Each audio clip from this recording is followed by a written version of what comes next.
a lot of baseball fans were excited when they saw the trailer for the upcoming Peacock series on the 1990 Yankees.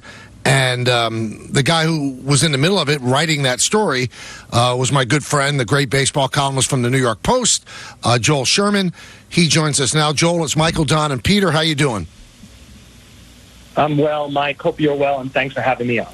All right, so what was the germination of this? How did it start? So it's 2020. It's the kind of height of the pandemic where there's no games being played in any sport, but we're still putting out a product every day to post. And, there's some level of desperation of what are we going to put in the newspaper? People all over the place are getting furloughed or fired, and we're trying to keep the lights on, so to speak. And I did all kinds of enterprise. And the 90 Yankees have always been on my mind on some level, Mike. I know you know the team well. We were both beat writers back then covering the team. It was the 30th anniversary. So that team had the worst record since the 1913 Yankees for the organization, which was literally the first year they had changed from the Highlanders to the Yankees. And as embarrassing as it was on the field, it was equally problematic off the field. And so I started to just make some phone calls, and the only blessing of COVID was everyone also was locked in their house. So if I called someone, they were there. I got people. They had nothing else to do, and they talked. And I just started to sketch out something, and I said to my sports editor, I think this is a series of stories. I think I could write it long form. And essentially in about 3 weeks, I wrote the equivalent of about a book, about 30 to 40,000 words, and we did it over 8 parts. And then just, beyond my control, it got, because the Post controls the stuff I write, it got then optioned to become a documentary, which drops May 16th on Peacock, 3 one-hour episodes. All right, so let's talk about the craziness of that time, because not only were they bad on the field, as you said, but there was stuff going on in that room that you can't. Because you look at the Yankees now. The Yankees are the height of professionalism, and everything's buttoned up. But in 1990, it was really strange, Joel. Yeah, it's. I think part of the audience for this, Mike, I hope, and I think it will be, are younger Yankee fans who, if you're of a certain age, you think it's your divine right to see a great team play every year, a contending team. But again, you and I could tell something different from the late 80s and early 90s.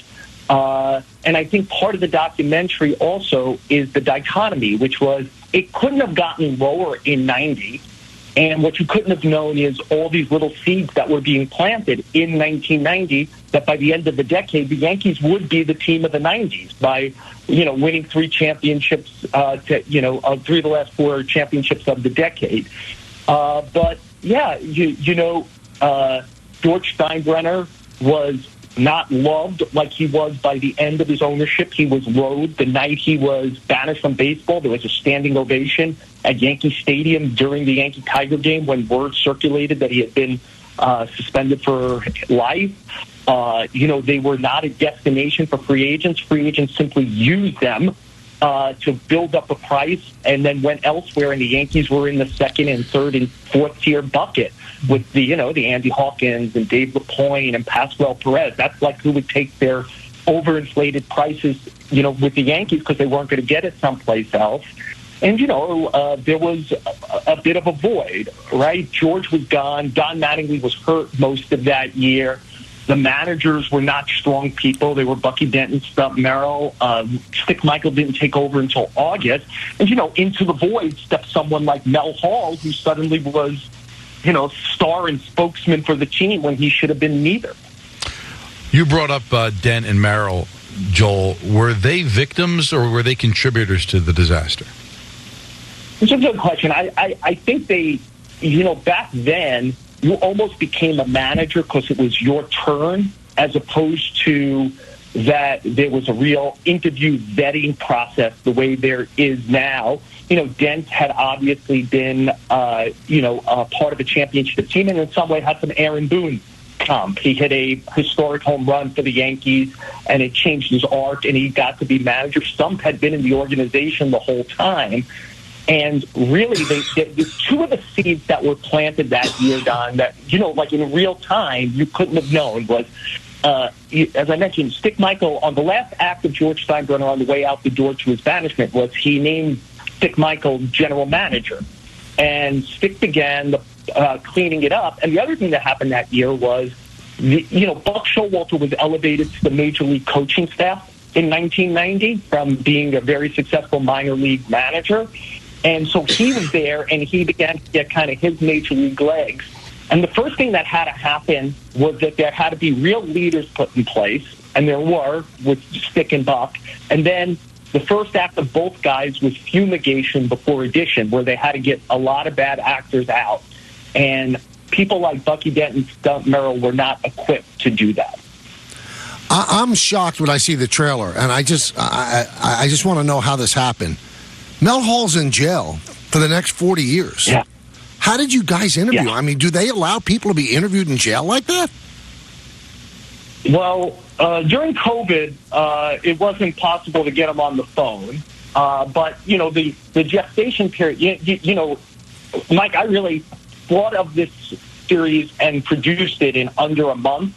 So I was like just doing things in a hurry. The one blessing of the documentary is there's a little longer period of time. They reached out to, the correctional people in Texas. And if I were telling you my one regret about being involved with the documentary in any way, is I told them, I said, the only thing I want is if you actually get in to see Mel Hall, I would like to be there. I hadn't seen Mel since whatever. You would know this. Me and him had some pretty bad confrontations in the day, in the early 90s. And I was also concerned, like, he can tell the documentarian, the director, anything, and they might not know that he was not being truthful. So I wanted to go. But it was still COVID, a period, and so they only let in the director and the cameraman, and I wasn't allowed to be part of that when they interviewed him. So there was a lot where I helped arrange some interviews, but that was not one of them. That was strictly DJ Caruso, who's the director and has directed a couple of feature films and really did an excellent job, I think, with this documentary. Was able to, him and the people at Believe Entertainment were able to secure Mel. So in watching the interview with Mel, did they get good stuff out of him, or did he mislead them? I don't think he misled them, but the Mel Hall that you and I knew, who might say some pretty bold stuff, I don't know if it's been knocked out of him by what his current conditions are, or he was just on his best behavior. He certainly covers the issues that came up, but I would have liked to hear the Mel Hall from about 1991 with that attitude for this. It was not the same guy. And for those, we have a lot of our listeners and viewers that are young. Mel was essentially, correct me if I'm wrong, in 1990, Joel, he was dating a 15-year-old. So, and it was out in the open. Mike, I'm not sure it was out in the open in 90. It became out in the open at some point because just in the craziness of this. So think about this. The Yankees, I don't even know if they still do yearbooks. I don't know if they do yearbooks, if they still have, like, the pictures of, like, the husbands with the wives all on one page, but they used to have that. And so, you had Don Mattingly with his wife or Steve Sachs or whatever. And they were in the Yankees yearbook, they had Mel Hall at Cassidy's prom in a picture with her. Get that, everybody. He's at a prom. Oh my God, that is something. It's like Joel wrote fiction, but we lived it. It was a picture of him at her prom. And you know what? It was a different time, but it wasn't that different a time. Wow. And I got to ask you, because, listen, I grew up a Met fan, full disclosure, but I was obsessed with baseball as a kid, and I watched the Yankees a lot. I can't think about that season without thinking about the Andy Hawkins no-hitter loss. How detailed is that in the doc? Yeah, it's detailed. We talk about it because it's part of the, I think Mike mentioned it at the very top of the interview, Peter, which is that it was unbelievable. I can't, at the end of the documentary, I say something on camera, which is, basically, like, if you grow up in the wilderness and all you know is the wilderness, you think the wilderness is normal. That's where everybody lives. Well, I started covering. I replaced Mike left on my second day of work. I was hired to be an investigative reporter, a sports reporter at the Post, and Michael Kay left on my second day of work. And, you get the Godfather offer. Would you like to cover the biggest beat in the country? You can't say, well, I'm hoping to be Bob Woodward one day. I don't want to cover the Yankees. So you, at some point, agree to cover the Yankees. And they were insane. It was insane. Like, people would just talk stuff about each other, player to player, management to player. George was a constant have to call him guy. And, like one day we're in Chicago and Andrew Hawkins has the day of his life. He throws a no-hitter. By the way, the final score wasn't close. They lost 4-0. Yeah, 4-0. It's crazy. I think they made 3 or 4 errors in the bottom of the 8th inning. They were the worst offensive team in the league, so they didn't score themselves. And it was whatever. And I mean, I'll just say this. It probably won't come up here, so I'm just going to throw it in. With all the crazy things that happened that year, and I mean, George Steinbrenner gets Spanish from baseball. There's the losing no-hitter. Mel Hall brings live Cougar Cubs into the clubhouse. To me, and I wonder how stark it is for you, Mike, Pascual Perez is their big free agent signing that offseason, and there was a lockout between 89 and 90, so spring training started late. And spring training opens, and Pascual doesn't show for like a week. And so finally they, the agent, and he's still an agent now. He was a runner, like a lower level agent then, is dispatched to the Dominican Republic to find Pascual Perez, who he finds off the beaten path, like drinking, Presidentes and playing dominoes with his friends. And suddenly they have to rush him onto a plane. They bring him to Tampa. And George had, a vindictive side to him. He's like, this is my big free agent. He flew in late in the afternoon, early in the evening. They made him drive to the ballpark, Fort Lauderdale Stadium. Practice had been over for several hours. They call all the reporters. All of us go back to the stadium. They turn on the lights. Billy Connors, who's the pitching coach, then gets in full uniform. The manager gets in full uniform. And they made Pascual Perez throw a full bullpen in front of us at night, alone in the ballpark off of the side mound. And, you think about how pitchers are protected now.